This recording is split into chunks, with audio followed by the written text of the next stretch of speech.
sheekadan waxay igu dhacday haweenada ka mid ah. Waxaan dalxiis u tagay waddanka Turkiga oo bil ayaan dalxiis ku maqnaa.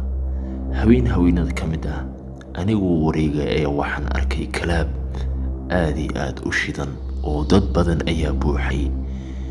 haweennimadkii waxaan isku dayay in aan dalbado in aan gudaha u galo, laakiin mid ka mid ah shaqaalaha ayaa ii sheegay in tikid la jaranayo lana rabo in face mask la soo qaato.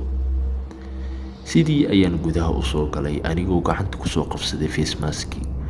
dadkoo idil waxay ahaayeen dad baashaalay. haweennimadkii qayb ka mid ah meeshaas ayaan qayb ka galay, kadibna waxaan arkay dad badan oo meesha ku baashaalay. durbabi indhahayga waxay qabanayeen ayagoo wata face mask. waxaana meesha ku arkay waxyaabo badan oo aad u qurux badan, indhahana soo jiita. laakiin tan ayaan ilaawi doonin runtii. habeenkaas waxay ku dhacay marka meesha soo gala ayaan mir daboolmay, anigoo idil waxaan dareemay argagax. aad iyo aad baan u baqay, kadibna waan wareeray oo dhulka ayaan ku dhacay. waxaan arkay wax aan weligii aan arkin intaan noolaa, wajiyaal madmadow. waxaan mooday in dadkan ay u soo tuursameen, kadibna la i cuni rabo. si dhaqsi leh ayaan meeshoo dhan isaga baxay. habeenkaas ayaa igu dambeysay meel noocan oo kale in aan imaado.